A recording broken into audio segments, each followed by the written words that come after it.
Hi everyone, कैसे हैं आप सभी। आशा करती हूँ कि बढ़िया होंगे। मैं भी बहुत अच्छी हूँ। पहले किचन की लाइट जला लेती हूँ क्योंकि अंधेरा हो रखा है यहाँ पे। तो मेरे किचन में लगी है 3 लाइट क्योंकि मैं रेसिपी शूट करती हूँ। तो एक तो लगा हुआ है ये वाला स्लैब जो है इसके ऊपर, और एक बिल्कुल गैस के ऊपर लगा हुआ है, और एक मेरे जो फिल्टर है आरओ इसके पास लगा हुआ है। तो जब रेसिपी शूट करते हैं तो काफ़ी सारे लाइटिंग की आवश्यकता पड़ते हैं। काफ़ी सारी क्वेरीज आते हैं कि रिंग लाइट लेना जरूरी है क्या। तो नहीं, ऐसा नहीं है। मैं रिंग लाइट के साथ काम नहीं करती हूँ। रिंग लाइट बहुत सारे लोग रखते हैं। रिंग लाइट जब जरूरी होता है, जब आप डांस वीडियोस बनाएं या कुछ आप ऐसा बनाएं जो आपका चेहरे का रोल इम्पोर्टेंट होता है, like musical videos and all, तब रिंग लाइट लगता है। अदरवाइज किचन रेसिपीज के लिए आप गैस के ऊपर एक लाइट लगाएंगे, एक उसके अपोजिट साइड में लगाएंगे और एक साइड में लगा लेंगे तो इनफ है। मैंने 3 लगाया हुआ है, तो तीनों से काम चल जाता है। एक और बहुत कमेंट आता है कि आप इतना सारा काम खुद से करती हैं तो कोई टीम है क्या। There is no team at home. कोई टीम नहीं है क्योंकि मैं एक गवर्नमेंट एरिया में रहती हूँ। यहाँ कोई टीम वीम रखना अलाउड नहीं है, आप नहीं रख सकते। इवन हमारे जो रिश्तेदार होते हैं, जब वो हमारे घरों पे आते हैं तो पहले से हमें इन्फॉर्म करना पड़ता है गवर्नमेंट एरिया में कि भाई ऐसे ऐसे हमारे घर पे रिश्तेदार आ रहे हैं। तो उनका एक बाकायदा एक पास बनता है, और वो जितने दिन के लिए वो पास बनेगा वो उतने दिन ही रह सकते हैं। तो बहुत सारी फॉर्मेलिटीज होती है हमारे एरिया में रहने के लिए, इसलिए टीम का तो सवाल ही पैदा नहीं होता। अगर भगवान ने चाहा तो इन फ्यूचर जरूर टीम रखेंगे, लेकिन एज ऑफ नाउ मेरे सारे काम, घर के काम, झाड़ू पोछा, बर्तन, कपड़े, बच्चों को संभालना, इवन कई बार स्कूल भी छोड़ना पड़ता है, हॉस्पिटल के चक्कर भी लगाने पड़ते हैं। साग सब्जी मैं खुद से लाती हूँ, मेरे पास कोई हाउस हेल्प नहीं है। सारे काम मैं खुद से मैनेज करती हूँ। और जब आपके मन में दृढ़ संकल्प हो ना कुछ करने का, तो सारे काम हो जाते हैं। झाड़ू पोछा मुझे बिल्कुल भी भारी काम नहीं लगता, मेरे लिए वो चुटकी वाला काम है। मैं इतने सारे काम करती हूँ, इतने सारे ऑर्डर्स बनाती हूँ, उनके इतने सारे बर्तन होते हैं, वो कौन करता है। जैसे कि यहाँ पर फिलहाल 3 बड़े बड़े जो होते हैं ना बास्केट स्टील वाले, वो 3 बड़े बड़े भर के रखे हुए हैं, वो कौन क्लीन करता है, मैं। तो मुझे कोई प्रॉब्लम नहीं है बर्तन वर्तन क्लीन करने में। मेरे को अच्छा लगता है, मेरा घर का काम मेरे लिए मुझे अच्छा लगता है। I am happy with my self. एक और कमेंट आता है कि आप इतना, मतलब आपके 3 बच्चे हैं, काफी बड़े बड़े हैं, तो आप अपने आप को मेंटेन कैसे करती हो। पहले तो मैं बता दूं कि मुझे नहीं लगता है कि मैं मेंटेन्ड हूँ। हाँ, ये जरूर है कि मैं एक्टिव होती हूँ। मुझे थकान लगती है कभी कभी, जब मुझे लगती है तो मैं पूरा दिन सो जाती हूँ। बच्चे स्कूल गए, मैंने काम खत्म किया, मैं सो गई, उस दिन मैं फोन को भी साइलेंट मोड पे डाल देती हूँ ताकि मुझे कोई डिस्टर्ब ना करे। इंसान हूँ, स्वाभाविक है, थकान लगना लग जाता है। लेकिन हाँ, फिर भी अपने आप को बहुत ज्यादा एक्टिव रखने के लिए मैं अपने घर के काम करती हूँ। एक और प्रश्न आता है बहुत ज्यादा कि क्या आप जिम जाते हो और रनिंग वॉकिंग करते हो। नहीं, मैं रनिंग वॉकिंग जिम जाना बिल्कुल भी नहीं कर सकती, चाह कर वह नहीं कर सकती। मन तो होता है करने का, लेकिन मैं नहीं कर पाती क्योंकि मेरे जो लेग्स हैं उनका एक्सीडेंट हुआ है 2019 में, जिसकी वजह से मेरे पैरों पे परमानेंट स्वेलिंग है फ्रॉम लास्ट 4 to 5 ईयर्स। और मैं ज्यादा देर चल भी नहीं सकती, चलती हूँ तो मुझे स्वेलिंग आ जाती है, पैरों में छाले आ जाते हैं, जिसकी वजह से मैंने एक ऑप्शन चुना कि मैं अपने घर के सारे काम करूंगी, झाड़ू पोछा बर्तन सब कुछ, जिसमें फिजिकल एक्टिविटी होगी। क्योंकि मैं लंबा वॉक नहीं कर सकती, रनिंग नहीं कर सकती, जिम नहीं जा सकती, तो मैं ऐसे ही अपने आप को मेंटेन करती हूँ, बाकी और मैं कुछ भी नहीं करती हूँ। एक और कमेंट आता है बहुत ज्यादा कि आपने कुकिंग कहाँ से सीखा। तो मैं आपको बता दूं, मैंने कुकिंग कहीं से नहीं सीखा है। बचपन से ही, लगभग 8-9 साल की उम्र से ही मुझे खाना बनाने का बड़ा शौक रहा है। जैसे वैभव है, उस टाइम शौक नहीं कह सकते, उस टाइम जिम्मेदारी कह सकते हैं। मेरी मदर की तबीयत बहुत ज्यादा खराब हो गई थी जब मेरा छोटा भाई हुआ था, सबसे छोटा। तो मदर हॉस्पिटलाइज हो गई थी, वो कई महीने तक हॉस्पिटल में रही थी, जिसकी वजह से ना चाहते भी वो खाना बनाने का जो काम है वो मुझे सीखना पड़ा। मेरे फादर ने मुझे खाना बनाना सिखाया था उस टाइम पर। तो तब से लेके अब तक, मतलब तब से मैंने खाना बनाना शुरू किया और अब तक मैं करती आ रही हूँ।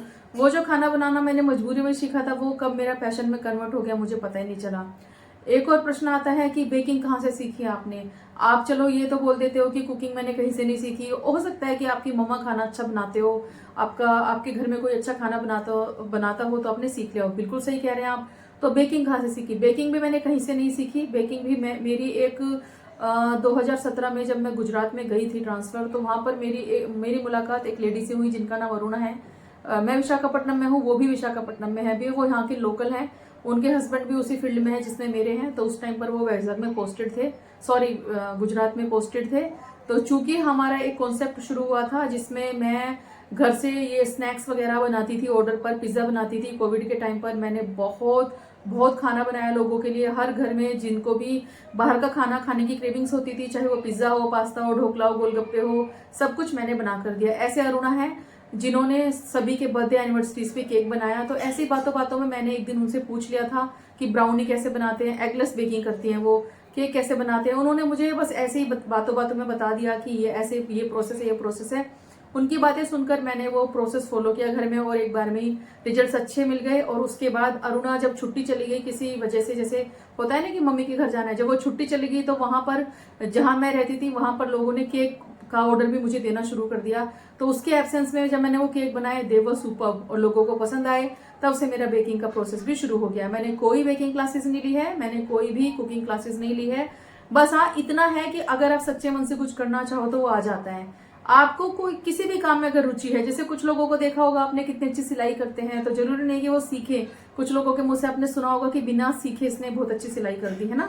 तो ऐसे ही कुकिंग के साथ भी होता है, जब आपका मन होता है कि आपको करना है तो आप बिना सीखे बहुत कुछ कर सकते हैं। आप मेन मुद्दे पर आते हैं, जो है बहुत ही बड़ा मुद्दा, जो बहुत ज्यादा मैं सुन रही हूँ आजकल मेरी वीडियोस में, कि आपने